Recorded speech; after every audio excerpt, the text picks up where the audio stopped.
에베소서 6장의 말씀입니다. 6장 5절로 9절의 말씀입니다.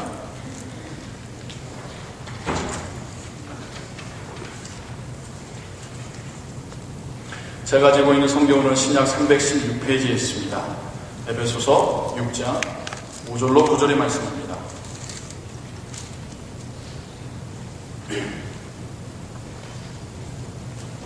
저와 여러분들이 한 구절씩 번갈아 교도하시고 마지막 구절을 함께 공독하겠습니다. 종들아, 두려워하고 떨며 성실한 마음으로 육체의 상전에게 순종하기를 그리스도께 하듯 하여 눈가리고 하여 사람을 기쁘게 하는 자처럼 하지 말고 그리스도의 종들처럼 마음으로 하나님의 뜻을 행하여 단 마음으로 섬기기를 주께 하듯 하고 사람에게 하듯 하지 말라.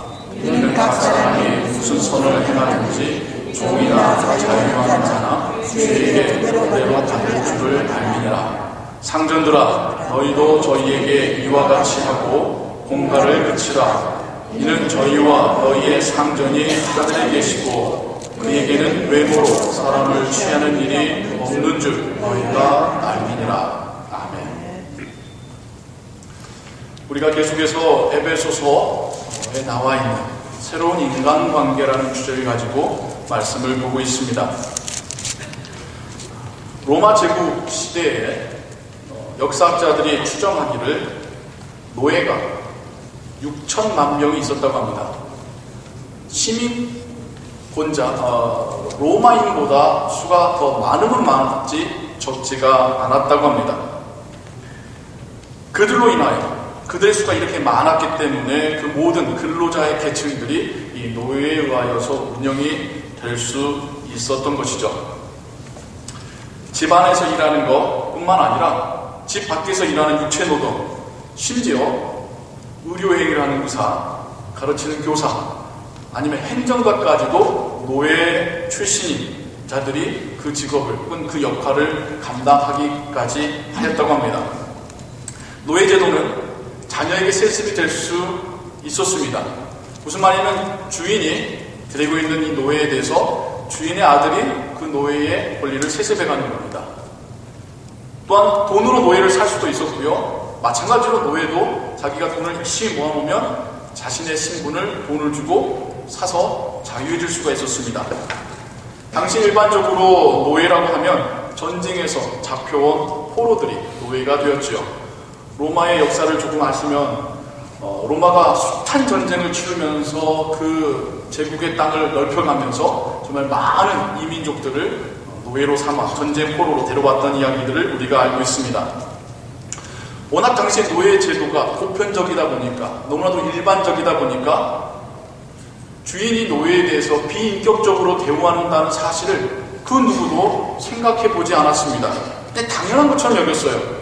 심지어 여러분이 알고 있는 철학자 중에 아리스토텔레스 그마저도 노예와 노예 주인 간의 사이에는 우정을 쌓을 수 없다라고 이야기를 했습니다. 심지어 그는 노예는 일종의 영혼을 가진 재산이다, 도구이다, 생명을 가진 도구이다, 영혼을 가진 재산이다고까지 표현을 하였답니다.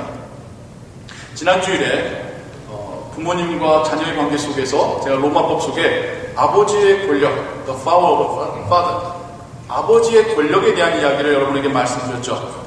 아주 막강한 권력을 가지고 그 자녀에 대해서 때릴 수도 있고 가둘 수도 있고 쇠사슬에 묶어놓을 수도 있고 밖에 나가서 일시키도 있고 심지어는 사형을 시킬 수도 있었다라는, 하물며 노예에 대해서는 얼마나 더 했겠습니까? 사슬에 묶어두거나 채찍으로 때리는 것은 물론이거니와 심지어 야생 짐승에게 던지기도 하였고 십자가에 달려 죽이기도 하였다고 합니다. 어떤 종들은 그 학대를 못 견뎌서 도망을 갔다가 잡혀오게 되면 불에 시뻘겋게 달군 인두로 낙인을 찍히기도 하였습니다. 다시 도망 못 가게, 도망갈지라도 그 문신이 지워지지 않는 한 네가 나의 종인 것을 잊지 마 라는 그런 의도죠.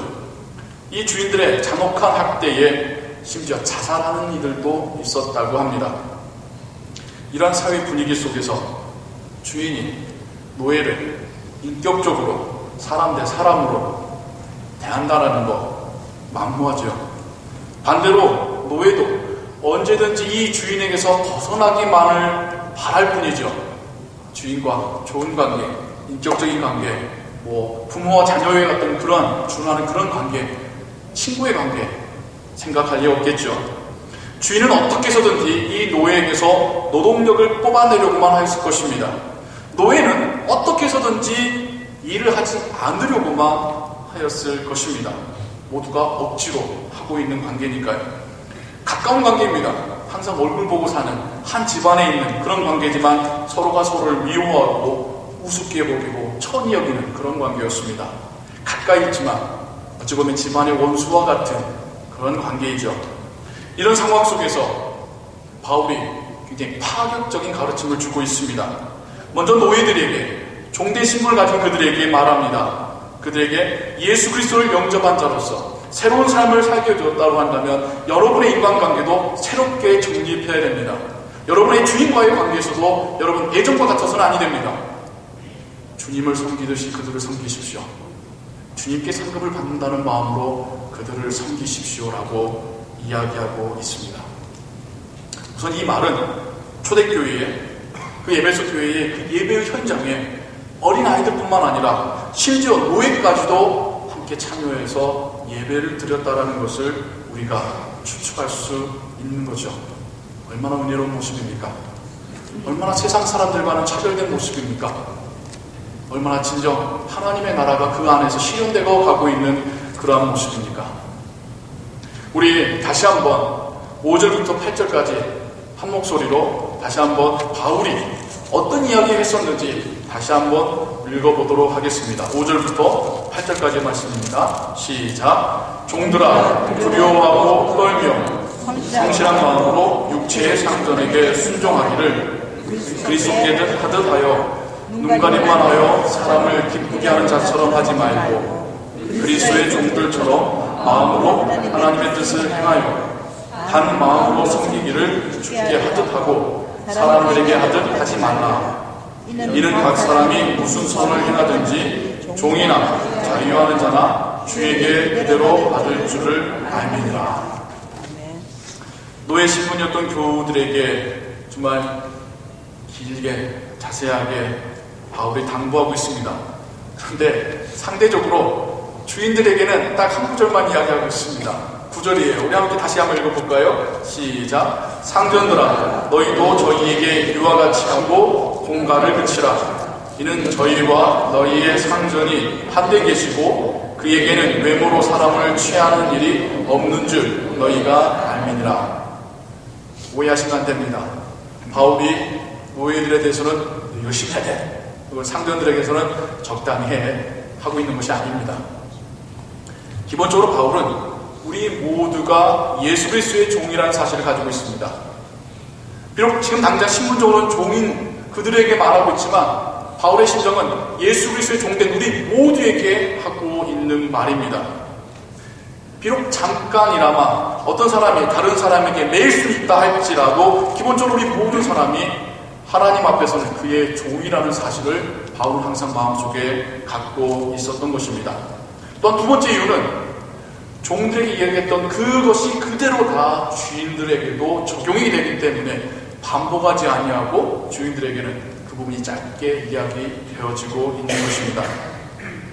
바울이 종이든 주인이든 그들에게 말할 때에 예수 그리스도 혹은 주님에 대한 언급이 4번이나 나온다는 사실을 보게 됩니다. 5절을 보시면 그리스도께 하듯 순종해야 하며 6절에서는 그리스도의 종들처럼 행해야 하고 7절에서는 죽게 하듯 사람들에게 섬겨야 한다고 말하고 8절에서는 주께로부터 상급받을 것을 기억하라고 당부하고 있습니다. 물론 9절에서도 하나님께서는 외모로 신분으로 사람을 취하지 않는다라고도 말씀하고 있지요. 바울은 고용관계에 대해서 이야기를 하면서 사람과 사람 사이, 신분과 신분 사이의 관계를 가지고 이야기하는 것이 아니라 사람과 주님과의 그 관계 속에서 해답을 찾고 있는 것입니다. 비록 지금 눈앞에 보이는 그 사람을 위해서 일하는 것처럼 보일지라도 실상은 우리의 눈에 보이지 않는 그 뒤에 계신 주님을 섬기는 마음으로 그 믿음을 가지고 일해야 된다고 가르치고 있는 것이죠. 비록 지금 눈앞에 있는 사람에게 월급을 받는 것처럼, 대가를 받는 것처럼 보일지라도 우리는 눈에 보이지 않는 주님에게 받을 상급을 기억하고 소망하라고 지금 바울은 가르치고 있는 것입니다.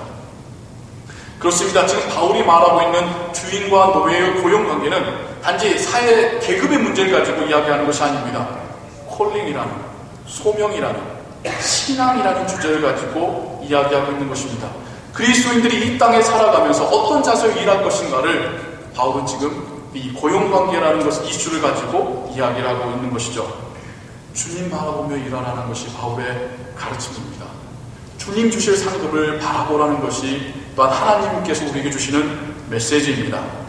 지금 이 말씀을 듣고 있는 노예들은 예수 그리스도를 영접하여서 교회에 들어온, 교회의 일원이 된 사람들이겠죠. 여전히 세상에 나아가면 주인의 명령에 복종해야 되는 신세입니다. 비인격적인 대우를 계속 받고 견뎌야 되는 신세입니다. 언제 충분한 돈을 모아서 자신의 이 노예 신분을 벗어날지 모르는 그런 상황 가운데 있습니다. 비인격적인 대우를 하는 주인에게서 정말 마음속에 수많은 상처를 안고 있는 사람들입니다. 그런 사실을 바울이 몰랐을까요? 바울도 잘 알고 있습니다. 그럼에도 불구하고 하나님의 가르침은 주인을 미워하기보다는 주인 뒤에 계시는 진정한 주님을 바라보고 일하라는 것이 바울의 가르침이었던 것입니다. 오늘날 우리들도 거의 모든 직업에서 고용인과 종업원 혹은 상사와 아랫사람의 관계 속에 놓이게 됩니다. 그렇지 않습니까? 혼자 장사하시는 분이요, 그분에게는 상사가 없는 줄 아십니까? 모든 손님이 그에게는 다 윗사람입니다. 손님은 왕이란 말이 있죠. 요즘 손님들이 얼마나 가게에 들어가서 그냥 주인 행세를 하시고 당당하신지, 혼자 장사를 한다 하실지라도 손님들 눈치 보면서 일해야 됩니다. 그렇죠? 직장이 있다면 말할 것도 없고요. 그게 뭘 만드는 직장이든지 파는 직장이든지 가르치는 직장이든지 결국 우리는 다른 사람과 함께 일한다라고 하는, 혹은 어떤 관계 속에서 나보다 더 위에 있는, 나보다 더 유리한 위치에 있는 사람들을 대해야 된다는 점에서는 우리에게도 똑같은 적용이 될 수 있습니다. 비록 오늘날 우리의 신분은 자유인입니다. 정치적으로 혹은 신분적으로 어디 구속되진 않았습니다. 하지만 우리도 세상 속에서 일해야 된다는 점에서는 우리도 고용관계를 벗어나지 못합니다. 무엇보다도 우리의 직업과 우리가 크리스찬으로서의 윤리 사이에는 뗄래야 뗄 수 없는 관계가 있습니다. 크리스찬은 크리스찬인 거고 직업은 직업이라고 생각하셨다면 심각하게 오해하신 겁니다. 우리의 삶 자체가 신앙의 삶이 되어야 됩니다. 우리의 직업에서 우리의 윤리와 우리의 믿음이 드러나야 한다는 것입니다. 우리 그리스도인들은 직업은 단지 내가 택해서 나의 가족 먹여 살리려고 일하는 것, 그 개념이 아닙니다. 하나님께서 우리에게 맡기셨다는 것이 우리 크리스찬들의 믿음입니다. 꼭 교회에 관련된 일만 하나님의 일, 하나님께서 맡기신 일이라고 생각하시면 아니 되죠. 음식을 만들어 파는 직업, 물건을 배달하는 직업, 환자를 돌보는 직업, 학생을 가르치는 직업 등등 모든 직업이 하나님께서 우리에게 베풀어 주시고 우리에게 맡기신 근로의 현장입니다. 우리 각 사람에게 맡기신 이 직업을 우리가 성실하게 일해 나갈 때에 하나님께서 전체 세계를 운영해 가시는 것입니다. 우리가 우리의 직업을 소홀히 할 때에 하나님께서 창조해 가시고 운영해 가시는 이 전체 세계와 사회는 점차로 망가지게 되는 것입니다. 우리가 우리의 직업에 대해서 생각할 때에 한 가지 우리의 기존 생각을 바꿀 것이 있습니다. 직업이 우리의 신분과 우리의 가치를 결정한다는 생각, 여러분 이제 버리셔야 됩니다. 우리가 그 생각 가지고 사람들이 존경하고 사람들이 욕심내는 좋은 직업 가지려고 그렇게 애썼지 않습니까? 자녀들에게 그렇게 가르치고 있지 않습니까? 하지만 주 안에서는 이 생각이 바뀌어야 됩니다. 우리의 가치를 결정하는 것은 우리의 윤리이며 우리의 소명의식입니다. 우리가 어떤 직업에 있든지 그 직업에 합당한 윤리를 가지고 살아갈 때에 그것이 바로 우리의 가치가 되는 것입니다. 주위 사람들이 볼 때 고상해 보이는 직업, 그 직업 가지고 있다고 해서 그 직업에 있는 모든 사람이 고상하고 귀한 인격의 사람인 것은 아니죠. 오히려 그 직업에 합당한 인격을 보이지 못할 때에 주변 사람들로부터 더 심한 비난을 받게 됩니다. 반대로 어떤 직업인든지 간에 성실함과 정직함으로 일할 때에 그 사람 주변 사람들에게 정말 가치 있는 사람, 믿을 만한 사람으로 인정받게 되는 것이죠. 그 사람만 인정받겠는 거 아닙니다. 그 사람 뒤에 있는 하나님이 함께 영광을 받으시는 것입니다. 음식을 만든 사람이 정직하게 음식을 만들 때에 무슨 말인지 여러분 아시죠? 정직하게 음식을 만들 때에 음식을 먹는 사람은 주방장과 요리사와 음식점 주인 모두를 칭찬하게 됩니다. 학생을 가르치는 사람이 성실함으로 가르칠 때 무슨 말인지 아시죠? 학생들은 가르치는 사람을 진심으로 존경하게 됩니다. 직업이라는 것은 우리 개인을 이기적인 사람, 나만 아는 사람에서 다른 사람을 위하는 사람으로 바꾸어주는 귀한 역할을 하고 있습니다. 얼마 전에 이탈리아에서 유람선이 좌초되는 사건이 있었습니다. 여러분 뉴스를 통해서 한 번쯤은 들으셨겠죠. 이 사건이 보도되면서 일제히 모든 방송국과 신문사들은 누구를 비난하고 있습니까? 선장을 비난하고 있죠. 배가 좌초되는 과정 속에서, 가라앉는 과정 속에서 선장이 먼저 배 타고 거기를 빠져나왔다는 그 이유로 모든 사람들이 선장을 비난하고 있습니다. 징역형 받을 것이 거의 확실시 되는 상황입니다. 선장 개인으로 보자면 내가 위험한 겁니다. 내가 죽게 생겼습니다. 내가 내 몸을 피한 것 뿐입니다. 변명할 수 있겠죠. 하지만 주위 사람들은 선장이라고 하는 직업을 가진 그에게 이타적인 행위, 다른 사람을 돕는 행위를 기대하였습니다. 그가 끝까지 배에 남아서 한 사람이라도 더 안전하게 피신하게끔 도와줄 것을 그의 직업의 윤리에 기대를 하였던 것입니다. 하지만 이러한 기대치에 못 미쳤을 때 사람들은 그 선장을 비난하고 있습니다. 그렇습니다. 우리의 신앙뿐만 아니라 우리의 직업도 우리로 하여금 그리스도인으로서 더욱 성숙되게 하는 유익이 있습니다. 우리가 우리에게 맡겨진 직업을 성실하게 임할 때에 우리의 신앙의 모습도 더욱 성장해 가는 것입니다. 우리의 직업은 우리 하나님께서 우리에게 맡기신 것이기 때문입니다. 사람들은 우리가 성실하게 맡은 바 직업에 최선을 다하는 그 모습을 보며 우리 뒤에 계신 하나님을 보게 되기 때문입니다. 또한 주인들에게 바울이 주는 가르침도 우리가 생각해 보아야겠죠. 주인들에게 우리가 말합니다. 너희도 그들에게 이와 같이 하라. 짧은 한마디 속에 종들에게 했던 그 모든 말을 담고 있는 거예요. 즉 종업원들이 주인을 존경하고 따를 수 있게 행동하라는 것입니다. 제가 지난주에 부모님과 자녀 이야기했죠. 자녀들에게 부모님에게 순종하고 존경해야 됩니다.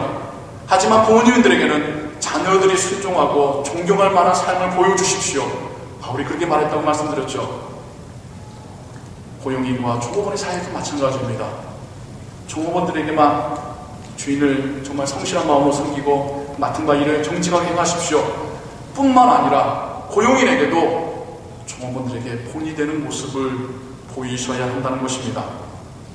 고용인이 탈세를 하거나 무슨 말인지 아시죠?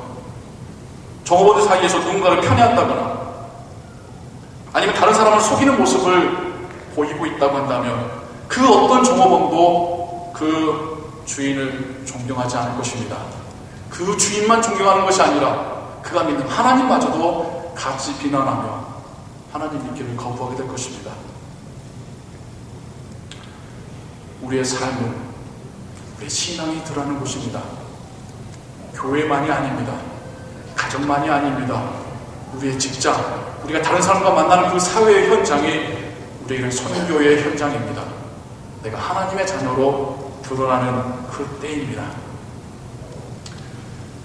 바울은 또한 주인들에게 이렇게 말합니다. 위협을 그치라. 위협을 그치라. 다른 식으로 하면 공갈을 그치라. 협박하지 말라. 고용인은 종업원보다 조금 더 높은 위치에 있습니다. 사실이죠. 인사권이 있으니까요. 월급 주고 있으니까요. 그러다 보니 고용인들이 그런 점을 이용해서 종업원들에게 비합리적인 노동을 요구하거나 비인격적인 대우를 하고 있다고 한다면 종업원은 고용인을 비난하는 것을 넘어서 그 고용인이 믿는 하나님까지도 함께 욕할 것입니다. 저 많이 들었습니다. 저런 사람이 믿는 하나님 나는 안 믿어요. 위협은 힘 있는 자가 힘 없는 자에게 가하는 무기입니다. 이러한 위협으로 맺어진 관계라고 한다면 결코 건강한 관계가 될 수 없습니다. 결코 주 안에서의 새로운 인간관계가 될 수 없습니다. 주님께서 원하시는 관계가 아닙니다.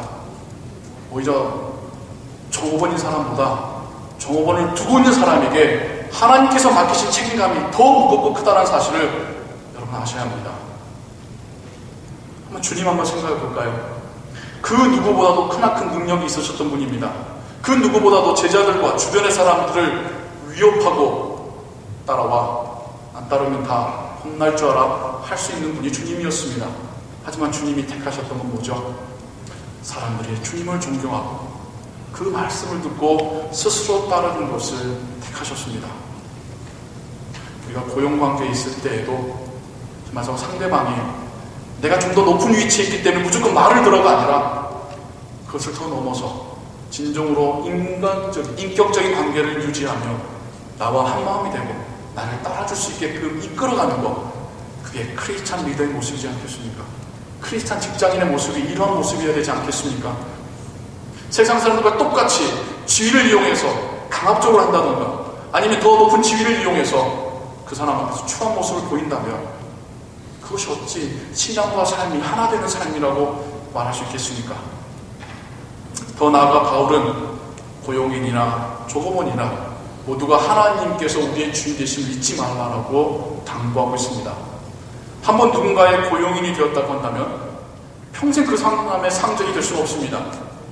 그렇죠? 특별히 오늘날 같이 자유민주주의 국가 시대에 내가 잠깐 저 사람을 내가 월급을 주면서 고용했다고 해서 평생 내가 그 사람의 상전이 될 수 있는 것은 아닙니다. 단지 한순간입니다.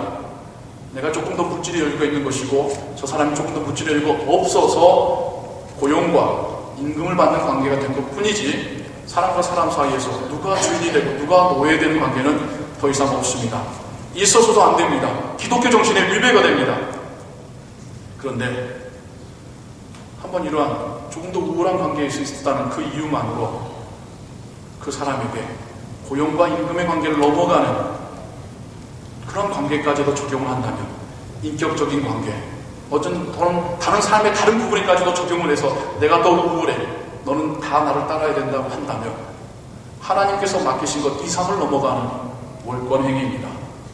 하나님은 그러한 권리를 어떤 한 사람에게 맡기신 적이 없습니다. 우리가 크리스찬다운 생각을 한다면 다른 인격에 대해서, 다른 사람에 대해서 존중할 수 있는 그런 마음이 우리에게 있어야 될 줄로 믿습니다. 우리는 그리스도인이라는 혹은 신앙이라는 특별한 정체성을 가지고 살아가는 사람들입니다. 세상에서 다른 사람들과 여러 가지 모습으로 우리가 얽혀 있습니다. 여러 가지 얽혀서 살아가고 있죠. 우리끼리만 살 수는 없습니다. 크리스찬끼리, 우리 믿는 사람들끼리만 살자고 하면 그건 잘못된 가르침입니다. 우리는 세상으로 나아가서 살아야 됩니다. 그들과 함께 살아야 됩니다. 그들에게 우리의 신앙의 모습을 보여주며 살아야 합니다.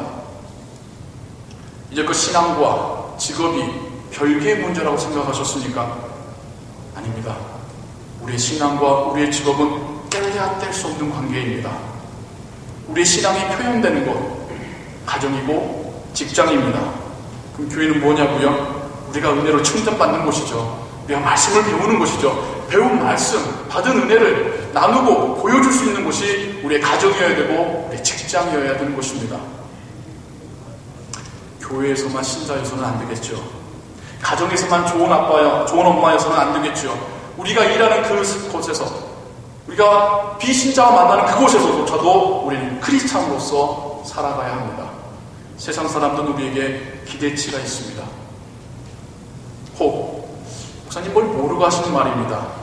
그렇게 살면 손해봅니다. 그렇게 살면 장사 안 됩니다. 라고 생각하시는 분이 계십니까? 저는 이렇게 대답드리고 싶습니다. 뭘 모르고 하시는 말씀입니다. 그렇게 살면 결코 그리스도인이 될 수 없습니다. 그렇게 살아서는 결코 우리의 믿음이 성장할 수 없습니다. 더불어 우리의 자녀들에게도 앞으로 일하게 되는 직장에서 정직하며 성실하게 일하도록 가르치시기 바랍니다. 이것은 신앙교육과 함께 중요한 교육입니다. 올해 우리 교회의 신앙과 또한 교회의 목표가 무엇입니까? 우리의 2012년 목표가 무엇입니까, 여러분? 믿음의 친구를 사귀자. 한 번 더 리피테이션이 참 중요하답니다. 한 번 더 우리 고백해 볼까요? 믿음의 친구를 사귀자. 감사합니다. 한 번 더 해볼까요? 믿음의 친구를 사귀자. 믿음의 친구를 사귀자. 이제 우리의 직장에서도 우리가 믿음의 친구를 사귈 수 있게 되기를 소원합니다. 아멘. 아멘. 함께 일하는 동료 중에서 우리가 믿음의 친구를 사귀게 될 때에 우리의 신앙의 폭이 훨씬 넓어지고 훨씬 깊어지게 될 것입니다. 직장이 단지 일을 하고 돈을 받아오는 곳이 아니라 하나님의 나라가 확장되어가는 곳으로 여러분 믿으시기 바랍니다. 직장이 또 다른 우리의 선교지입니다. 직장이 우리의 신앙의 훈련 장소입니다. 그러기 위해서는 우리에게 용기가 필요합니다. 신앙의 기초에서 행동할 용기가 필요합니다. 다른 이들에게 신앙으로 다가갈 용기가 필요합니다. 노라고 말할 수 있는 용기가 우리에게 필요합니다. 성령께서 우리 각 사람을 도우시기를 소원합니다. 우리의 능력과 우리의 고집만 가지고 될 일이 아닙니다. 성령께서 우리 안에서 우리를 도와주실 때에 우리가 직장에서도 크리스찬으로서 살아갈 수 있는 것입니다. 용기 있는 결단을 내리고 행동할 수 있는 것입니다. 주의 성령이 우리 각 사람에서 역사하시어 우리가 크리스찬으로 살아가는 그 삶의 현장에서 진정 그리스도인으로 드러날 수 있도록 판단하고 결정하고 행동할 수 있게 하나님께서 우리를 도우시기를 예수 그리스도의 이름으로 축원합니다. 아멘. 우리의 삶의 현장에서 그것이 선교지라는 믿음을 가지고 크리스찬으로 살아가시기를 예수 그리스도의 이름으로 축원합니다. 아멘. 기도하겠습니다. 사랑과 은혜 하나님 아버지, 고용관계에 있는 자들에게 하나님은 바울을 통하여 말씀하셨습니다. 주님을 섬기듯이 섬기라. 주님께 상급받을 것을 믿고 섬기라. 공간을 그치고 인격적으로 대하라. 우리 모두의 주인이 하나님이심을 잊지 말라 당부하셨습니다. 하나님, 우리의 삶의 모습에서 직장의 모습이 우리의 신앙의 모습과 얼마나 달랐었는지요. 교회에서는 신앙인이라고 고백하지만 직장에서는 그것을 감추고 살진 않았었는지요. 손해볼까봐 감추진 않았었는지요. 아니, 다른 사람처럼 조금씩 다른 사람을 속이고 위협하며 살진 않았었는지요. 하나님, 이 시간 우리로 하여금 회개하게 하시옵소서. 또한 더불어 결단하게 하시옵소서. 우리에게 용기를 주시옵소서. 하나님의 자녀로 살게 하시옵소서. 우리의 직장이 우리에게 맡기신 선교지라는 사실을 잊지 않게 하여 주시옵소서. 받은 바 은혜를 가지고 그곳에 나아가게 하시옵소서. 하나님의 은혜와 복음을 전파하는 자가 되게 하여 주시옵소서. 잘못된 일 앞에서, 유혹 앞에서 단호히 노라고 대답할 수 있는 용기를 우리에게 허락하여 주시옵소서. 예수 그리스도의 이름으로 기도하옵나이다.